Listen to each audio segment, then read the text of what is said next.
어제 열린 두 번째 비상경제점검회의에서 이재명 대통령은 라면 가격을 언급했습니다. 라면 한 개에 2,000원씩 한다는 게 진짜냐며 물가를 잡을 대책을 챙겨달라고 주문했고 민생 안정을 위해 신속한 추경 편성도 지시했습니다. 이 내용은 강청환 기자가 보도합니다. 새 정부 출범 후 열린 2차 비상경제점검 TF회의엔 김용범 정책실장, 류덕현 재정기획보좌관 등 새로 임명된 대통령실의 정책참모들도 참석했습니다. 회의를 주재한 이재명 대통령이 꺼낸 화두는 물가였습니다. 최근에 물가가 엄청나게 많이 올랐다고 그러더라고요. 라면 한 개 2,000원 한다는데 진짜예요? 저희 정치적 불확실성 때문에 가공식품 위주로 제가 좀 눌러놨던 것들이 뭐 맥주랄지 라면이랄지 그런 부분 많이 좀 오른 부분 좀 있습니다. 이 대통령은 물가 문제가 국민에게 너무 큰 고통을 주고 있다면서 물가 현황과 가능한 대책을 챙겨 다음 회의 전에라도 보고해달라고 주문했습니다. 이 대통령은 SNS엔 급등한 생필품 가격으로 국민 부담이 늘어난 현실을 무겁게 받아들이고 있다며 물가 안정과 경제 회복을 위해 모든 수단을 총동원하겠다고 적기도 했습니다. 이 대통령은 민생 안정을 위한 재정의 역할을 강조하며 신속한 추가 경정 예산안의 편성을 지시했습니다. 경기 회복과 소비 진작 차원에서 속도감 있게 추경을 편성하라고 지시했습니다. 대선 전인 지난달 1일 국회에서 13조 8천억 원 규모의 1차 추경안이 통과된 가운데 최소 20조 원 규모로 예상되는 2차 추경 편성을 공식화한 셈입니다. 이 대통령은 취약계층, 소상공인 지원을 강화하고 추경 핵심 사업을 잘 발굴해 확실한 추경 효과가 나올 수 있게 하라고 강조하기도 했습니다. 여당도 당 차원으로 물가관리 TF를 구성해서 국민이 체감할 수 있는 대책을 신속히 마련하겠다고 밝혔습니다. SBS 강청환입니다. 국내 배달앱 1위 배달의 민족이 얼마 전 합의한 내용대로 다음 달 말부터 배달 수수료를 내리겠다고 발표했습니다. 그런데 배달 매출이 큰 업체들은 거세게 반발하고 있습니다. 이유가 뭔지 권영인 기자가 취재했습니다. 배달의 민족은 다음 달 26일부터 현재 9.8%인 배달 수수료를 2.0에서 7.8%로 내린다고 밝혔습니다. 수수료는 배달 매출 규모에 따라 3개 구간으로 나눠 차등 적용됩니다. 매출 상위 35% 이내는 7.8%, 35에서 80%는 6.8%, 그 이하는 2%의 수수료가 적용됩니다. 대신 매출 상위 35%까지는 현재보다 배달비가 500원 인상됩니다. 이렇게 되면 매출 상위 35% 업주는 주문 금액이 2만 5천 원을 넘어야 수수료와 배달비를 합친 전체 배달 영업 부담이 줄게 됩니다. 배달 영업 비중이 큰 일부 자영업자들이 불만을 쏟아내는 이유입니다.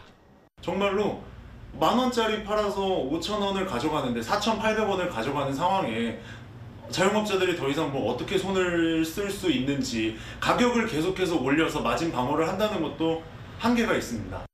때문에 배달 주문 가격을 매장보다 더 비싸게 받는 이중가격제 확산은 지속될 거란 얘기가 나옵니다.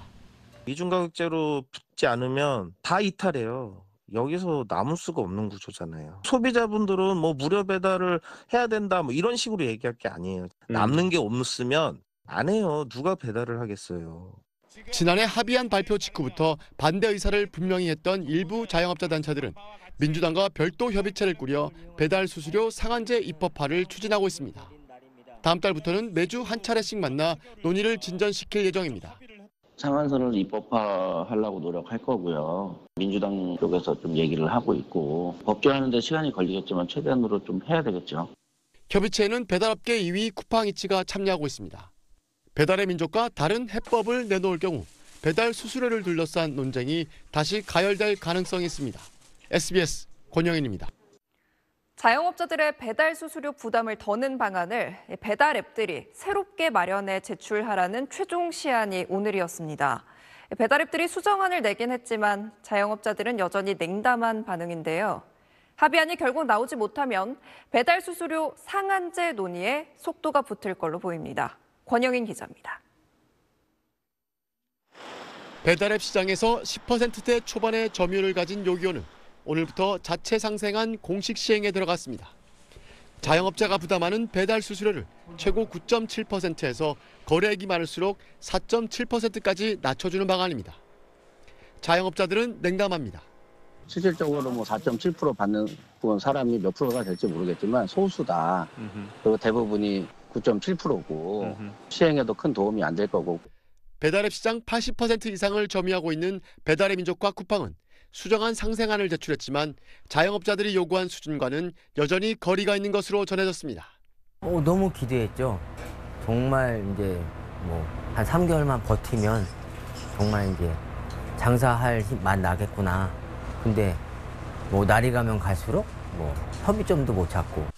상생안 도출이 최종적으로 결렬될 가능성이 커지면서 우선 정부는 배달 수수료 인상이 공정거래법이 금지하는 가격 남용에 해당하는지 조사에 속도를 낼 것으로 보입니다.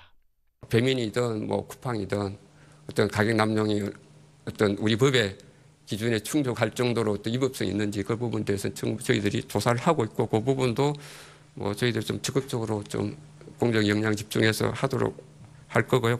정부와 정치권의 배달 수수료 상한제 논의에도 속도가 붙을 전망입니다.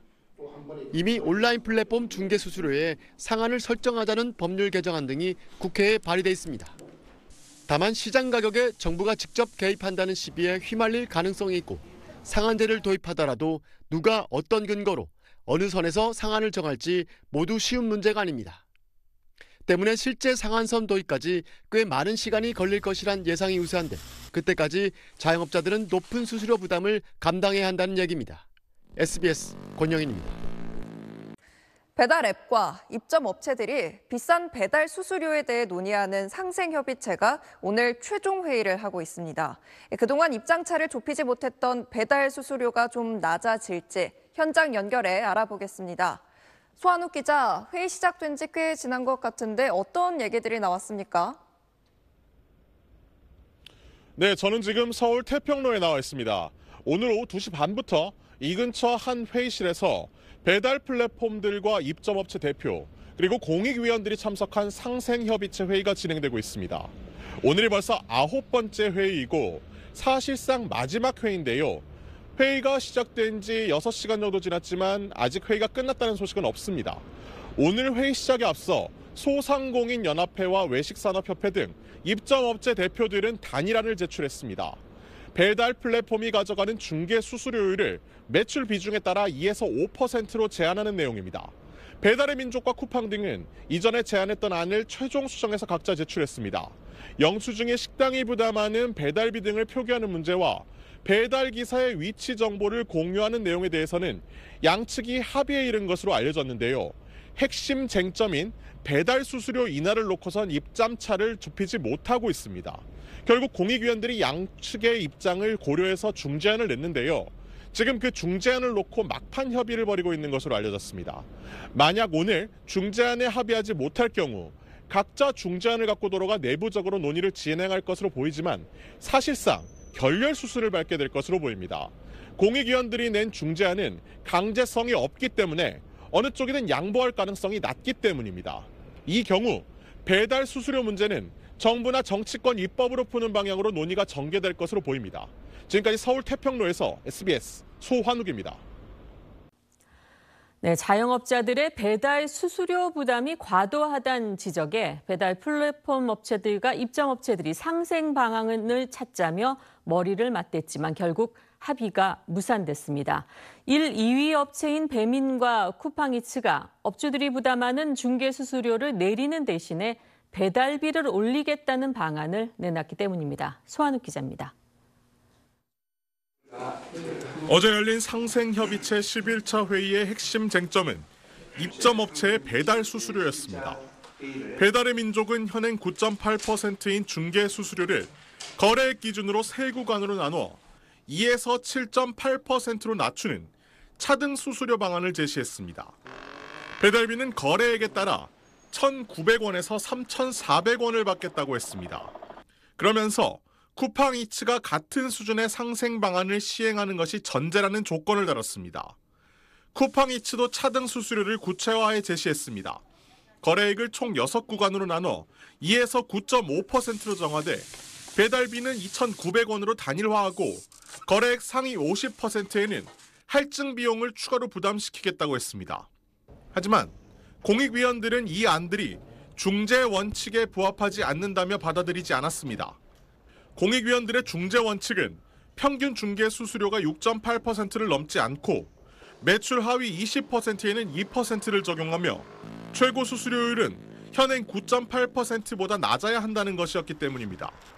특히 수수료 인하가 배달비나 광고비 등 다른 항목의 부담으로 이어지는 풍선 효과가 나타날 수 있다고 판단했습니다. 쿠팡이츠가 11일까지 수정안을 내기로 했지만 11차례 회의까지 약 100일 동안의 논의에도 합의점을 찾지 못했다는 점을 고려할 때 상생안이 나올 가능성은 희박하다는 평가입니다. 입점업체와 배달 플랫폼 간에 이 비용과 수익에 관련된 문제이기 때문에 그런 부분들이 한 걸음 한 걸음 나가는데 대단히 어려움이 있었다는 말씀을 드립니다. 상생협의체는 수수료 외에 영수증의 입점업체 부담 항목을 표기하고 최애 대우 요구를 중단하며 배달 라이더의 위치 정보를 공유하는 방안에 대해서는 타결을 이뤘습니다. SBS 소환욱입니다.